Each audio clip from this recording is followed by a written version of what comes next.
आसमां की जिद है जहां बिजलियां गिराने की, है हमारी भी जिद वहीं आशियां बनाने की।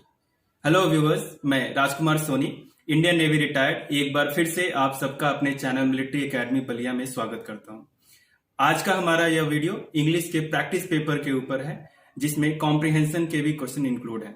और हमेशा की तरह मैंने एक एक शब्द को बहुत ही अच्छे तरीके से हिंदी में भी एक्सप्लेन किया है। ध्यान रखिए, एक नदी एक बड़े पत्थर को अपनी पावर से नहीं, अपनी परसिस्टेंस से कट करती है। तो प्रैक्टिस करते रहिए और सिलेक्ट होइए। आइए शुरू करते हैं।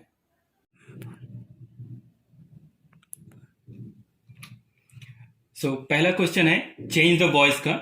आप ध्यान रखेंगे कि इसमें एक्टिव से पैसिव और पैसिव से एक्टिव दोनों तरह के क्वेश्चन आ सकते हैं।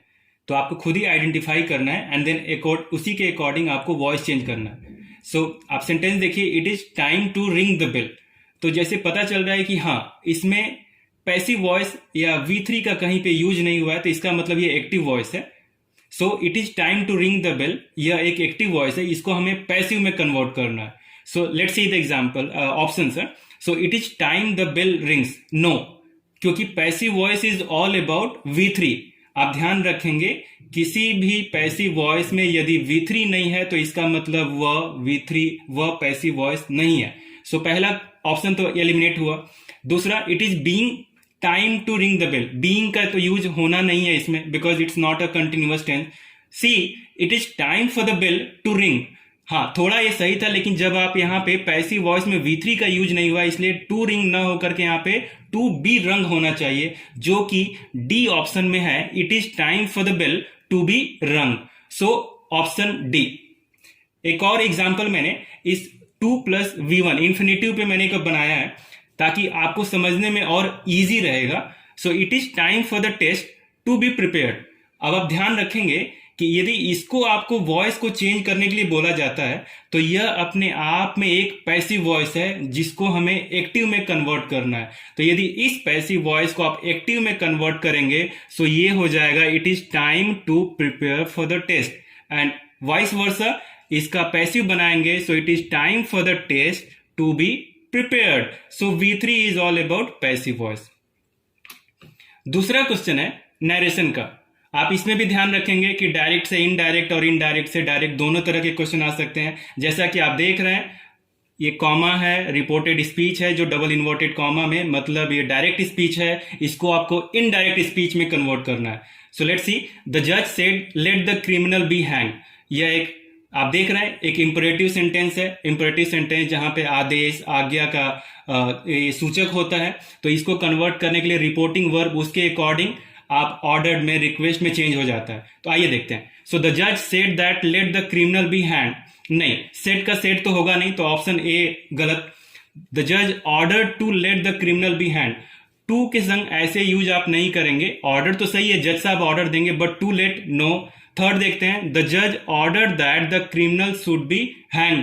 यस, यह ऑप्शन सही है। द जज यहां पे ऑर्डर के रिपोर्टेड स्पीच के अकॉर्डिंग ऑर्डर में कन्वर्ट किया, रिपोर्टिंग वर्ब हमने दैट से चेंज कर दिया, दैट कंजंक्शन यहां पे। और इस तरह के जो वाक्य हैं लेट वाले वाक्य, इनको आप शुड भी यूज करके बनाते हैं। द जज order that the criminal should be hang, option C. Last वाला ऑप्शन क्यों गलत होगा? द जज रिक्वेस्टेड दैट, जज साहब रिक्वेस्ट करेंगे नहीं, ये तो ऐसे ही एलिमिनेट, ऑप्शन सी। एक और एग्जाम्पल मैंने थोड़ा दिया डिटेल में आपके लिए। Suppose you find one sentence, she said let's go for a walk.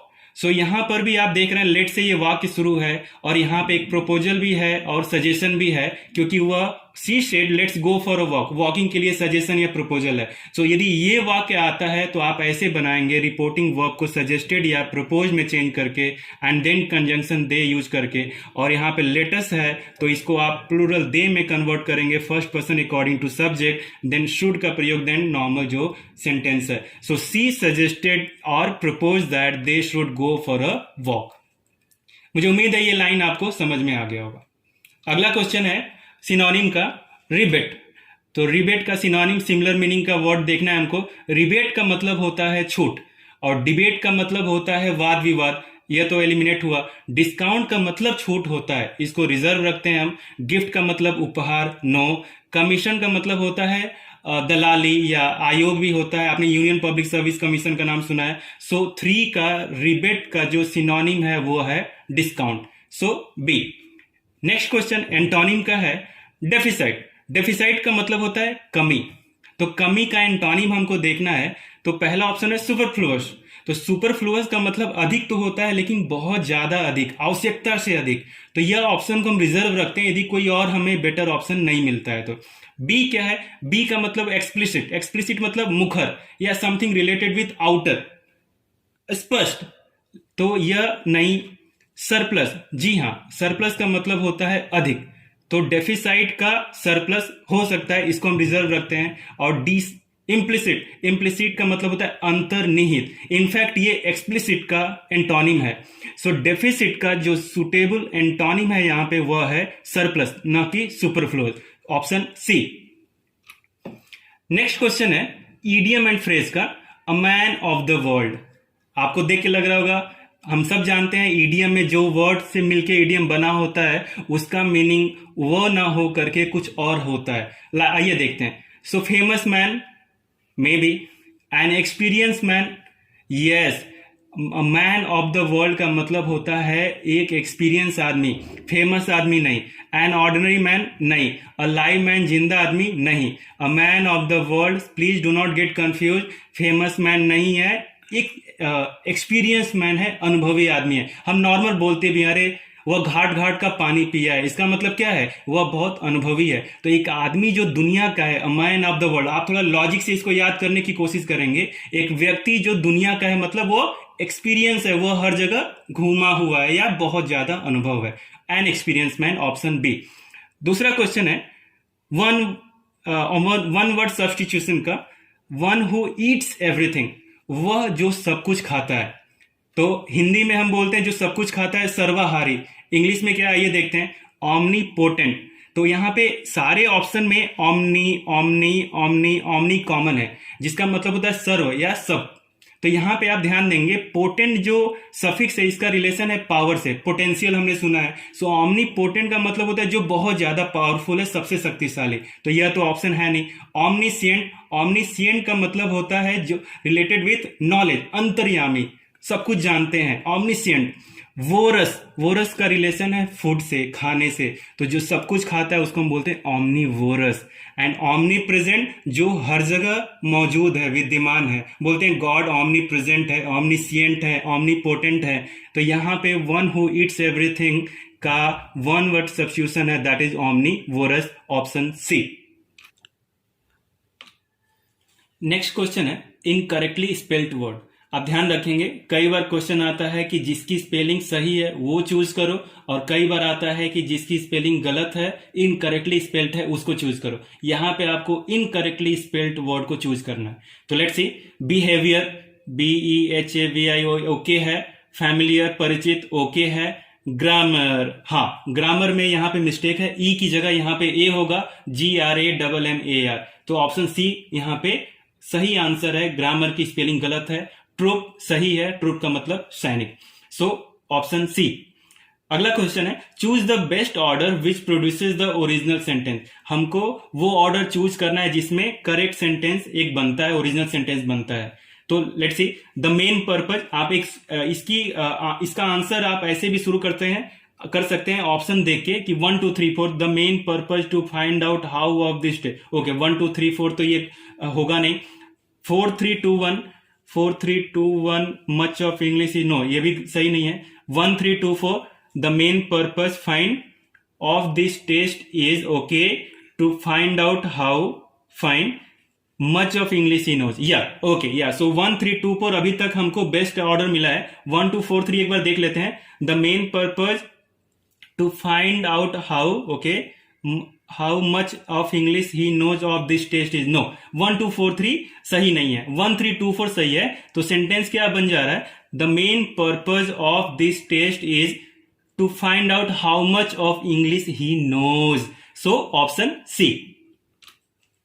अगला क्वेश्चन है मोस्ट एप्रोप्रिएट आंसर, आपको ऑप्शंस में से चूज करना है।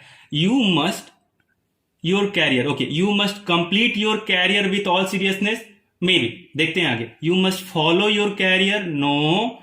कैरियर को फॉलो नहीं करते हैं हम लोग, कोई लीडर को फॉलो करते हैं, बट यहाँ के लिए फॉलो सुटेबल वर्ड नहीं है। मैनेज का मतलब प्रबंध करना, you must manage your career, no you must pursue your career, क्योंकि कैरियर को लेके आप क्या करते हैं, परस्यू करते हैं। तो यहाँ पे जो मोस्ट अप्रोप्रिएट आंसर है कंप्लीट, फॉलो, मैनेज ना होके परस्यू है, you must pursue your career with all seriousness.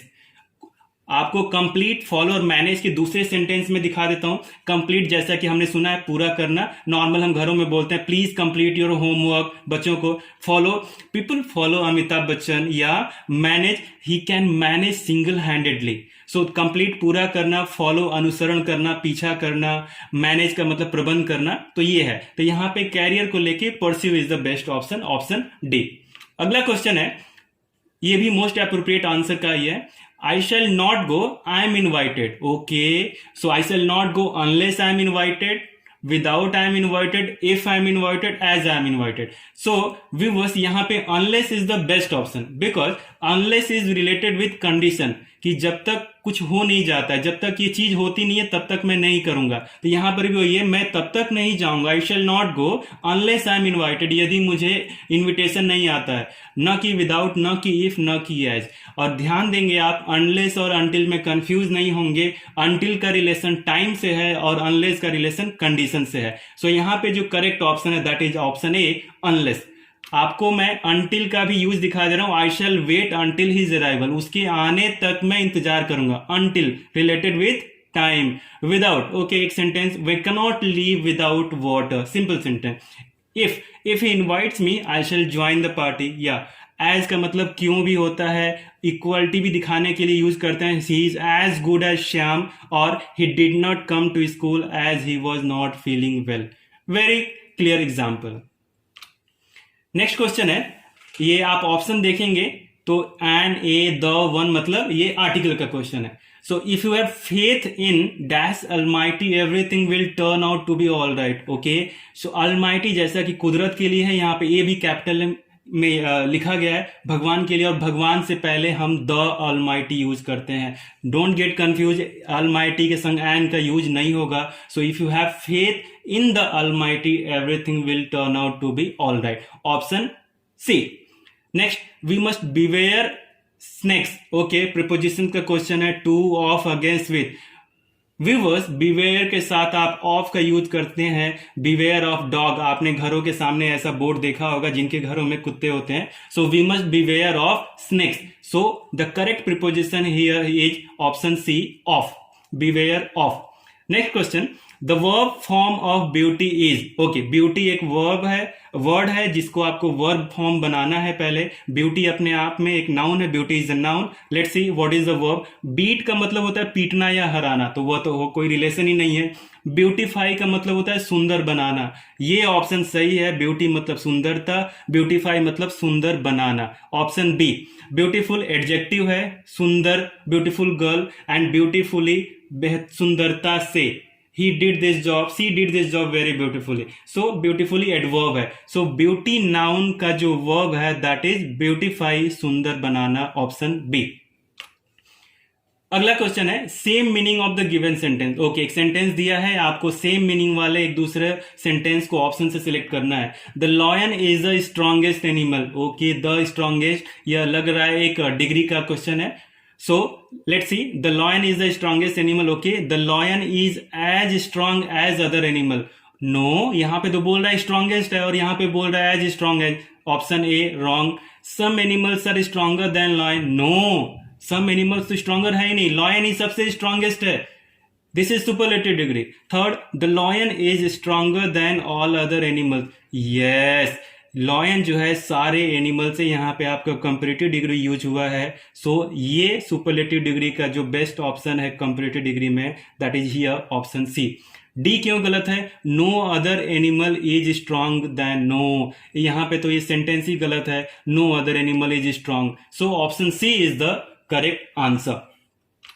आपको मैंने एक और एक्सप्लेनेशन दिया है, आपको no other animal is as strong as lion, यहाँ पे आपने सुपरलेटिव डिग्री था, यहाँ पे आपने कंपैरेटिव डिग्री यूज किया स्ट्रांगर देन, और यदि सपोज ऑप्शन में आपको पॉजिटिव डिग्री होता तो वो कैसा होता, no other animal is as strong as lion, यहाँ पे स्ट्रांग एडजेक्टिव का पॉजिटिव डिग्री का यूज हुआ है, तो ये ऑप्शन इसलिए भी गलत है, no other animal is as strong as lion.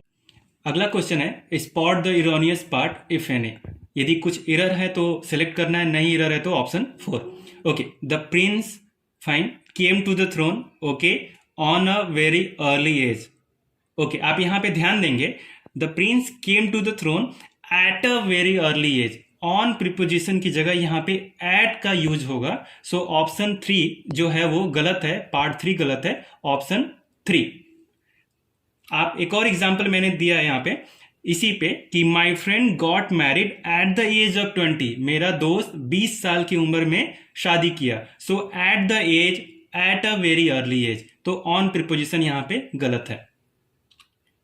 अगला क्वेश्चन है, इसमें भी एरर देखना है आपको, none of my friends are applying for this job. Okay, आप ध्यान देंगे नन एक प्रोनाउन है जो सिंगुलर वर्ब लेता है, और यहां पे पार्ट बी में आर का यूज हुआ है, so none of my friends is applying for this job, are का यूज ना हो करके नन सिंगुलर के लिए यूज यहां पे इज होगा, so part B is having error, option B. Next question, I am sure that neither the house nor its contents is for sale. Okay, आप ध्यान देंगे नाइदर नॉर से जब दो सब्जेक्ट जुड़े होते हैं तो वर्ब उस सब्जेक्ट के अकॉर्डिंग आता है जो उसके नियर है, तो यहाँ पे neither the house, okay, nor its contents, contents subject जो है वो प्लूरल है, तो यहाँ पे इज का प्रयोग ना हो करके आर का प्रयोग होगा, so part C is having error. एक और एग्जांपल आपको लिए कि neither you nor she is, अब यहां पे क्या है कि जो वर्ब है उसके पास में सिंगुलर थर्ड पर्सन है, तो यहां पे इज का प्रयोग हुआ, यहां पे इज का प्रयोग ना होकर के सिंगुलर प्लूरल सब्जेक्ट है तो आर का प्रयोग होगा, so same way neither you nor she is responsible for this, so here the verb is agrees with the third person pronoun he और she, typing error. Next, either or पर भी same rule है, either he or we are, so we यहाँ पे near है इस verb के, तो यह आप वी के संग प्लूरल आर का प्रयोग होगा। थर्ड, आइदर यू और रोहन हैज टू पे फॉर द फूड, आप हैव का प्रयोग नहीं करेंगे बिकॉज रोहन इज सिंगुलर, या तो तुम्हें या रोहन को फूड के लिए पे करना है, so the golden rule is what, जो वर्ब के नज़दीक जो सब्जेक्ट है उसके अकॉर्डिंग, उसके पर्सन के अकॉर्डिंग, नंबर एंड पर्सन के अकॉर्डिंग आपको वर्ब यूज करना है। अगला क्वेश्चन है कॉम्प्रिहेंशन का, आइए ध्यान से पढ़ते हैं, बहुत ही इंटरेस्टिंग है। अ thing of beauty is a joy for ever, एक फेमस कोट है, एक सुंदर चीज वो हमेशा ही खुशी देती है। अ फेमस लाइन ऑफ इंडिमियन, इंडिमियन एक पोएम है जो जॉन कीट्स ने लिखा है, आपको नहीं मालूम है, it's okay. So a famous line of Endymion has been repeatedly illustrated not only in romantic poetry but also in practical life. यह जो लाइन है वो इंडिमियन पोएम में बार बार लिखा गया है, चित्रित किया गया है, न केवल रोमांटिक पोइट्री में but also in practical life, हमारे व्यवहारिक जीवन में भी। वर्ड्सवर्थ यह एक पोएट हैं, carries the music of the solitary reaper, वो एकांत में रहना पसंद करते हैं। वर्ड्सवर्थ कैरीज द म्यूजिक, उस संगीत को एकांत निवासी की तरह रखते हैं, किस तरह, अपने दिल में। Long after she has stopped singing and the sight of the dancing daffodils brings joy to him in his vacant mood. कहने का मतलब क्या है, एक म्यूजिक को एकांत निवासी की तरह अपने दिल में रखते हैं, भले ही वो जो सिंगिंग है लंबे समय से रुक गई हो, वो जो डांसिंग डैफोडिल है वो भी रुक गए हो, और वो क्या करती हैं, उनके वैकेंट मूड को खुशी प्रदान करती हैं। So in practical life a beautiful picture natural scenery in all its aspects, handsome men, pretty women, and beautiful things don't fail to create feelings of joy in even the most pessimistic and cynical person and extract admiration from him. थोड़ी लंबी line है, ये natural यहाँ पे होना चाहिए. सो in practical life हम लोग दैनिक जीवन, व्यवहारिक जीवन में भी देखते हैं कि एक खूबसूरत तस्वीर, यहाँ पे कॉमा होना चाहिए, एक नेचुरल सीनरी, एक सुंदर तस्वीर, हर तरह से इन ऑल इट्स पे, हर तरह से, या कोई हैंडसम मैन है, या प्रेटी विमेन है, सुंदर औरत है, या ब्यूटीफुल थिंग्स है, सुंदर वस्तुएं हैं, वो हमेशा हमारे अंदर खुशी का जो फीलिंग है लेके आती हैं. They don't fail to create what, feelings of joy. And even in the most pessimistic मतलब निराशावादी व्यक्ति, सिनिकल मतलब कोई कितना भी रूखा क्यों ना हो, मतलब ये जो चीज़ें हैं, सुंदर आदमी, हैंडसम आदमी, सुंदर औरत, सुंदर तस्वीरें, सुंदर वस्तुएं, वो किसी भी निराशावादी आदमी में या रूखे आदमी में भी एक खुशी की लहर लेके आती है, और that extract admiration from him, और उससे प्रशंसा और उससे तारीफ लेती है, मतलब हर एक व्यक्ति उसको पसंद करता है. आइए क्वेश्चन देखते हैं. ये सेम पैसेज है, मैंने एक क्वेश्चन के साथ रखा है ताकि आपको इजी होगा एक्सप्लेन करना मुझे. ब्यूटी हैज़ बीन इम्ब्यूड मतलब होता है शामिल होना, व्याप्त होना. So beauty has been imbued sufficiently, beauty है कहाँ पे, in Wordsworth, no. In nature and other element, yes, प्रकृति में है. दूसरा ऑप्शन देख लेते हैं. इन इंडिमियन तो पोएम है, नहीं. नन ऑफ दिस, नहीं. यहाँ पे beauty has been imbued sufficiently in nature and other element, जो कि हमने बात किया है कि प्रकृति में और उसके जो दूसरे जो तत्व हैं, एलिमेंट है, वो आदमी हो, सीनरी हो, विमेन हो, सब में ब्यूटी है. Option C. दूसरा question, beautiful things don't fail to create, खूबसूरत चीज़ें पैदा करने में, उत्पन्न करने में फेल नहीं होती हैं. क्या उत्पन्न करने में, feelings of joy, pleasure of life, sentiment of romance, or none of this. Simple, feelings of joy. पहला लाइन ही यही था, a thing of beauty is a joy forever. In fact आप यहाँ पे देखेंगे, they don't fail to create feelings of joy. Option A. एक और क्वेश्चन है, last question. After reading the passage one can say that this is a philosophical, दार्शनिक passage है क्या, no. Natural passage, yes. Social, no. None of this, no. सो इस passage को पढ़ने के बाद कोई भी बता सकता है कि यह एक नेचुरल पैसेज है जिसमें प्रकृति के चीजों के बारे में वर्णन किया गया है. Option C. So thank you so much viewers, this was all about practice set. मुझे उम्मीद है कि आपको यह वीडियो पसंद आया होगा. यदि ये वीडियो आपको पसंद आया तो सब्सक्राइब कीजिए, और यदि आपने सब्सक्राइब कर लिया है तो इसको शेयर, लाइक और कमेंट कीजिए. यह डेफिनेटली मेरा मोरल और बूस्टअप करेगा ताकि मैं और बेहतरीन वीडियो आप लोगों की तैयारी के लिए बना सकूं. तो मुझे ऑफलाइन क्लास लेने के लिए मेरे एकेडमी, मिलिट्री एकेडमी बलिया, जो द्वारकापुरी में है, आप आके ज्वाइन कीजिए और तरह तरह के प्रैक्टिस पेपर को सॉल्व कीजिए ताकि आप सेलेक्ट हों. Thank you so much once again. Best wishes. Get selected. Jai Hind.